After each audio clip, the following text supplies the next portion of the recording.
Well, good morning. This is Pastor Caleb, and I want to say this, that I really do miss all of you, and I miss being with you and fellowshipping with you. However, because of this coronavirus and how it could be very dangerous and lethal to some, we as elders have decided not to meet traditionally, but try to figure out ways to minister to each other, encourage one another, and so one of the ways is through video sermons. And so I wish that we were all together. However, there's this thing that's beyond our control, this corona pandemic. There's also another thing that's going on in our culture, which is interesting. It's this idea that people are acting irrational. All around us, people are acting irrationally. And the question is, how should we as believers react when things are happening beyond our control, when the other person's acting irrationally, or when there's this pandemic that we don't have the cure, we don't have a solution. There is just this thing that's happening that's beyond our control. And so this morning, I wanted to point you to a particular text, Acts 27. And in Acts 27, I think we're going to find a lot of spiritual truths, a lot of spiritual help on how to deal with situations that are beyond our control, right? And in this particular section of Acts 27 that we're going to be looking at, there's going to be this major theme that's going to come up of this. Here's this man, the Apostle Paul, who's stuck in this situation. He's stuck in a situation that's beyond his control. And in one sense, we could look at it and say the Apostle Paul doesn't even belong in this situation. He was somehow thrust. The Apostle Paul could even ask the question, what am I doing here? Why am I here? Why me? What am I doing here? And so we're going to answer this question. How should we as believers handle things that are beyond our control? And this morning we're going to try to answer the question, why am I here? Why is this happening? And we're going to deal with how we as believers should handle things beyond our control. So go with me to Acts 27 verse 1. Notice what it says. It says, when we decided that we would sail from Italy, they proceeded to deliver Paul and some other prisoners to a centurion of the Augustan cohort named Julius. Now it's important to remember that in the context, the Apostle Paul was in Caesarea. He was going through various trials. They didn't know what to do with the Apostle Paul. He hadn't done anything against Roman law. He really hadn't broken Jewish law, but the Jews really wanted him dead. The Romans really wanted to please the Jews, but they had nothing to charge him with. And the Apostle Paul had to go and speak the gospel to the emperor. He had to go to Rome, and so he appealed to Caesar. And in appealing to Caesar, he then was sent to Rome from Caesarea. So here is this innocent man acting like a prisoner with the rest of the prisoners. Now it's important to realize that this journey from Caesarea to Italy would take about 5 weeks. And it's important to know that there's other prisoners along with the Apostle Paul. The Apostle Paul was a religious prisoner. He had a religious case, and he really wasn't breaking any parts of the law. He was essentially innocent. But then you have these other prisoners who were going to be sent most likely to the gladiatorial games. These were very dangerous men. Very, very dangerous men. And so notice what happens here as we get into verse 2. Notice what happens. It says, and embarking in an Adramyttian ship, which was about to set sail to the regions along the coast of Asia, we put out to the sea, accompanied by Aristarchus, a Macedonian of Thessalonica. Now notice here that he says us and he says we. It's most likely that Luke is along with Paul on this trip, and this is why Luke knows so many details. It's also important to remember that this particular ship, which is coming from along the coast of the Mediterranean, was most likely a cargo ship. And so they didn't have prison transports. They had to, the government would put them on ships that were heading where they needed to go. So we also see Aristarchus here, and Aristarchus is a fellow believer. Now notice what it says next in verse 3. The next day we put in at Sidon, and Julius treated, so that's the centurion, with consideration and allowed him to go to his friends and receive care. Kind of a unique thing. The Apostle Paul, since he was not a violent offender and he was a religious offender, he was given probably a little bit more leeway than the rest of the prisoners. I don't think he would allow a thief or a murderer to have this much leeway, but he treated Paul with some consideration and allowed Paul to go to the believers where they ministered to him. And then notice what it says next in verse 4. It says, "From there we put out to sea and sailed under the shelter of Cyprus because the winds were contrary." Right? So as they're sailing along this island of Cyprus, the island is to protect them from this particular wind which is coming from the north and pushing the ship south. They don't want to go south. They wanted to go west, and they wanted to go northwest. And so the wind was pushing them the opposite way of where they wanted to go. So they used the island as a windshield. And then notice what it says next. It says, "And when they had sailed through the sea along the coast of Cilicia and Pamphylia, we landed at Myra in Lycia. There the centurion found an Alexandrian ship sailing for Italy, and he put us aboard it." Now, they're entering onto a new ship. This ship was coming from Africa and most likely was a grain ship. As we'll see later on, this is a very late season for them to go and bring food to Rome. These men are trying to make a lot of money. It's most likely that they've already made this trip from Alexandria to Rome and back, which would take a total of about 10 weeks. And they're trying another trip. They're chancing another trip because it's going to be very lucrative. And so they get put on the ship.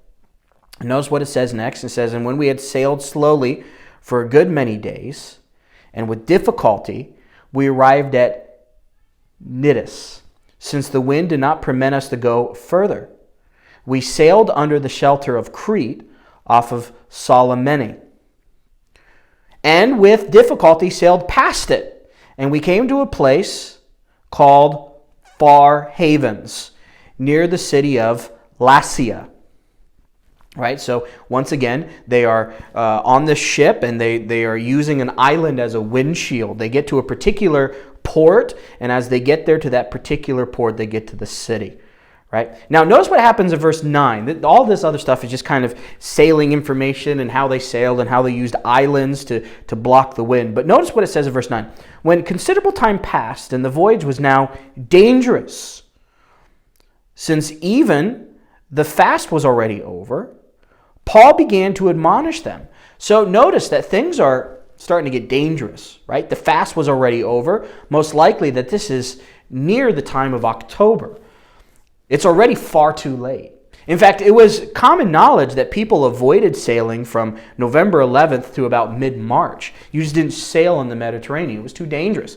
And so it was already far, far into the season, and it was becoming quite dangerous. Quite dangerous.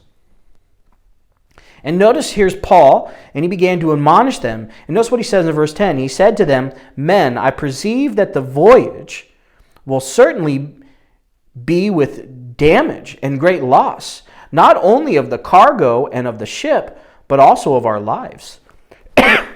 But the centurion was more persuaded by the pilot and the captain of the ship than by what was being said by Paul.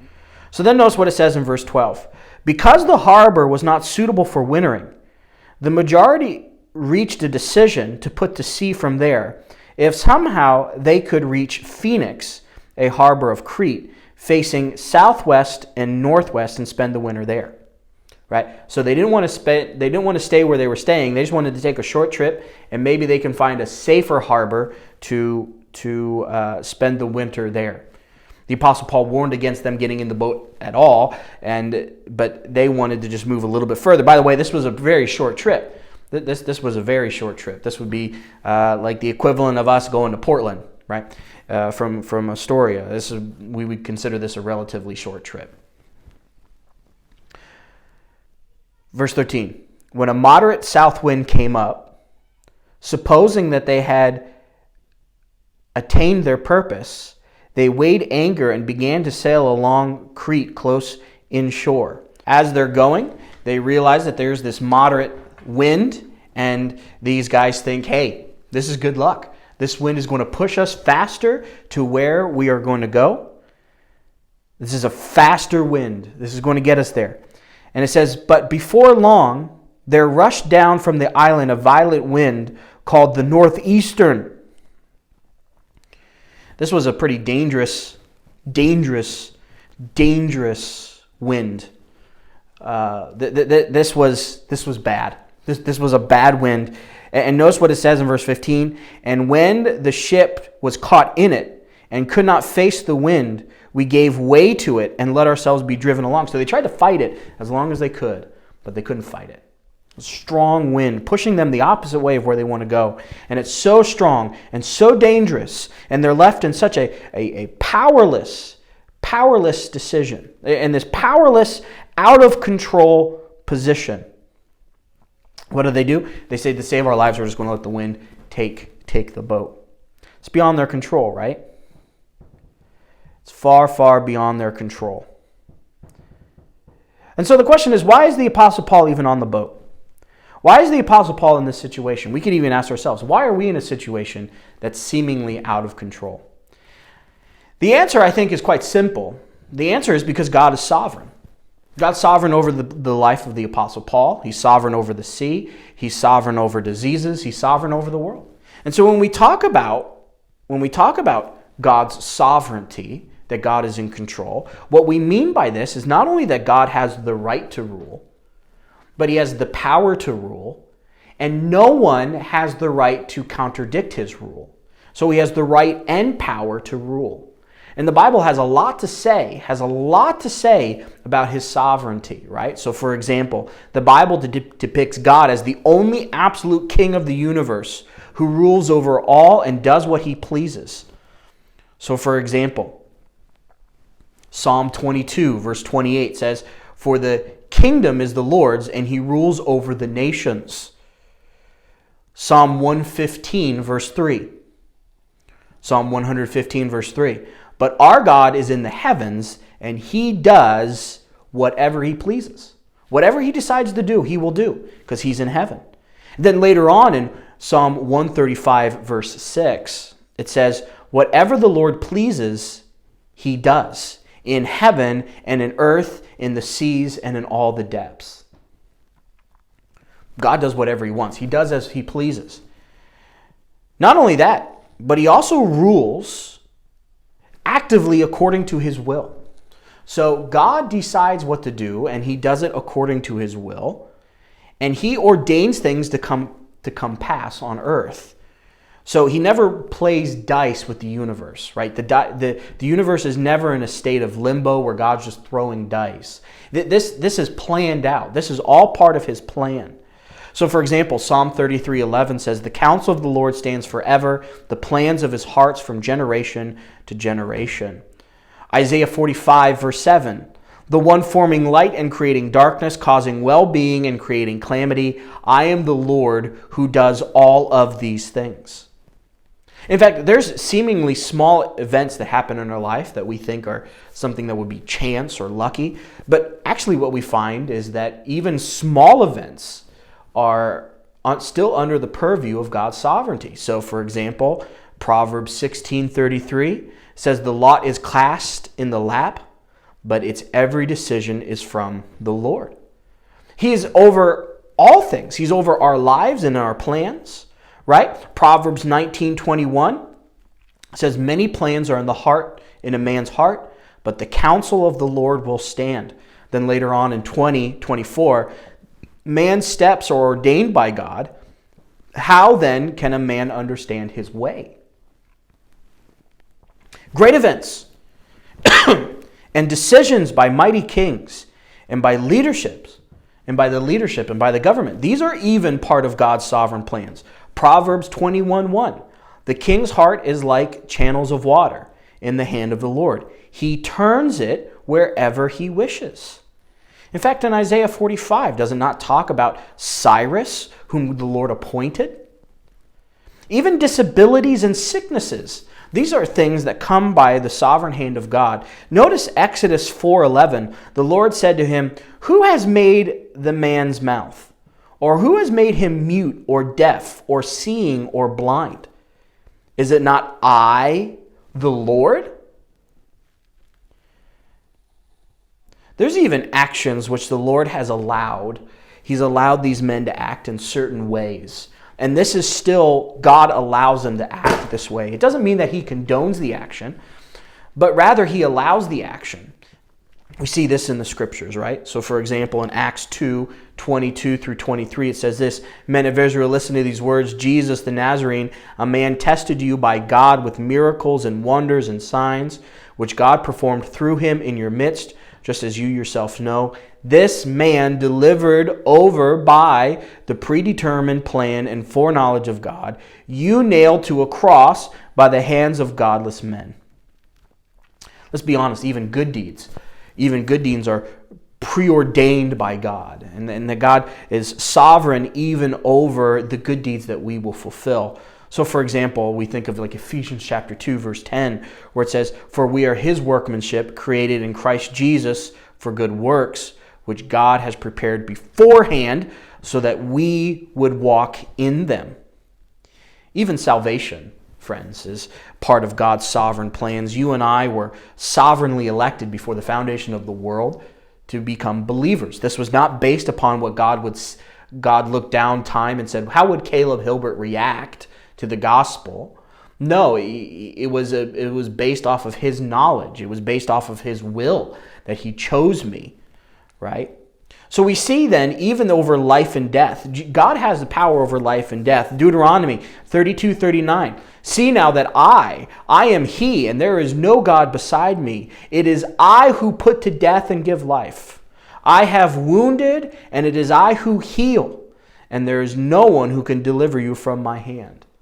So even the deaths that are happening, these global deaths, these terrible things that are happening, these are still part of God's sovereignty. God is not taken by surprise by these deaths. He's not taken surprise by this disease and by this pandemic. He's not taken by surprise by the people who are doing bad things at the grocery store and not leaving enough toilet paper for the rest of us.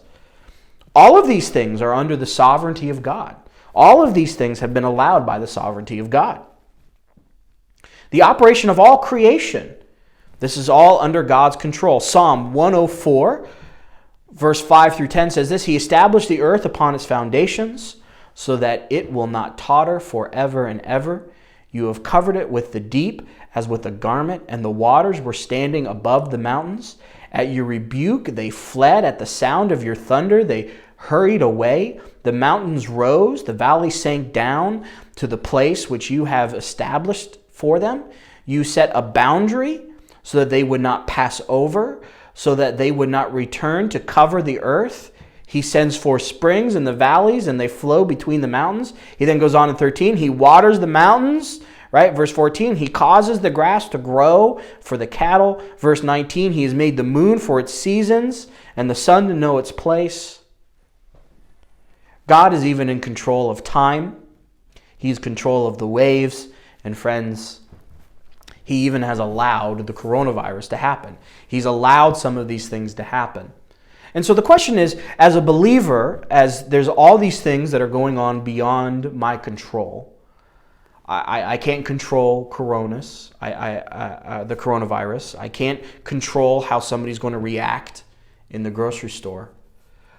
I know that God's sovereign. I know that whatever's happening, God's in control. I might not fully understand what he's doing, and he's not obligated to tell me all of the minute details of my future.